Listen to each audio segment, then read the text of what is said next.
G'day, guys. Welcome back to Steelers Nation Australia. We've got some breaking news, but yes, it's another guy that's like a camp guy. It's not Brandon Ayuk. It's not DK Metcalf. It's not Justin Simmons. Not anyone like that.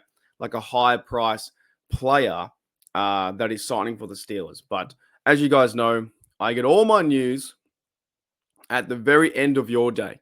So it is in your USA time, like 8 p.m. or something like that. It is my 11 a.m. Just about to have breakfast and go to work shortly. And I found this out. So same as yesterday with the other bloke, Jenkins, who's the receiver. Many comments on Twitter, Facebook will say, this guy's a bum. He's terrible. He's trash. Why does Omar Khan make these signings? First of all, it's a business. You have to make these signings. You need guys to come to camp. You have a 90-man roster. And also, I think this year we have 91 men on the roster because Julius Walshkoff, the defensive end, I believe, is from Germany. So he counts as an extra player in that international program where the NFL players come over to play for American football teams. So you got to sign these guys. And I'm excited to see these guys in camp. I'm excited to see these guys play preseason football and give them a good chance. So here's the bloke. So we have here Steelers update, reports and news. The Steelers are signing former Eagles and Texans Grayland Arnold to a one-year deal. Arnold played 8 games for Houston last season, getting 18 tackles, 1 for a loss, and 1 forced fumble. So he played some reps inside the Texans organization.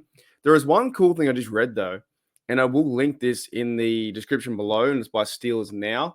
I can't remember who that is. Steelers Now, I think, is the fellas like Nick Farabaugh and Alan Saunders. I get these guys confused. I'm pretty sure it's Steelers Now. So here's the article. Apparently, last year, right, when the Texans absolutely thrashed the Steelers 30-7 in a Texas blowout, Arnold played 42 snaps against the Steelers, and he recorded 6 tackles and 1 for a loss. So could he be coming off the edge as a slot defender? Do the Steelers need to put someone there in that position? We don't know who's going to be the slot defender.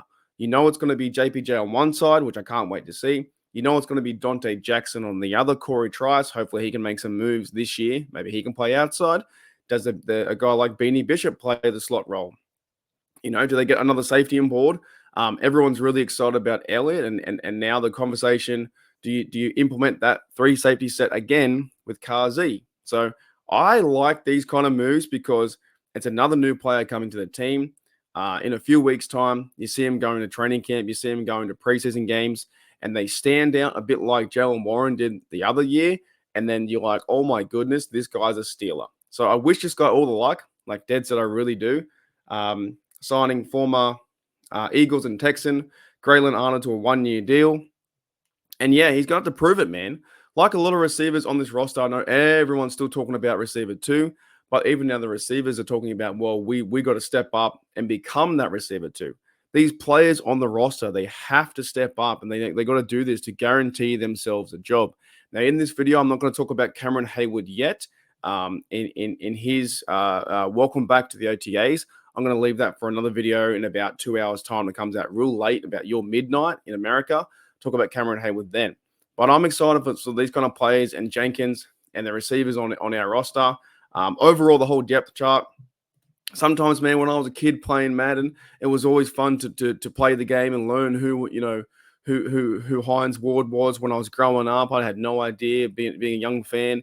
I had no idea who Farrier was. I love these players because I played them as a kid. Then you watch them on the screen like Willie Parker. So when they're team building and roster building, it's a lot of fun. So I give this guy a shot. I don't know if he's going to make the team or not. It is from 91 men to 53. Plus, there's a 16-player practice squad.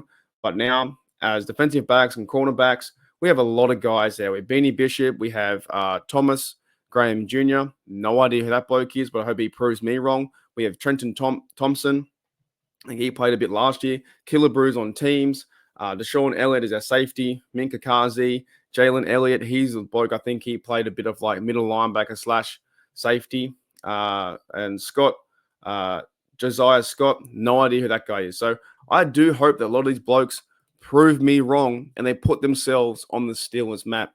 As a fan, it's very hard to cover all 90, 91 men on the roster, but when they stand out and make big plays, it's super awesome to watch. So I wish this guy all the luck. All right, Steel Nation. So welcome in Grayland. It hasn't been also too. It's not official yet. There's a rumor going around that he's going to sign via some agents. So I would predict that the Steelers are going to sign him the next day or two. So I wish him all luck, and make sure you guys check out in the next 2 hours. I will release myself talking about Cameron Hayward and the OTAs, because I do think, sneak peek, I do think that Cameron Hayward signs a 2-year or 3-year deal, and he's going to retire a Pittsburgh Steeler. Righty, guys. I'll see you later.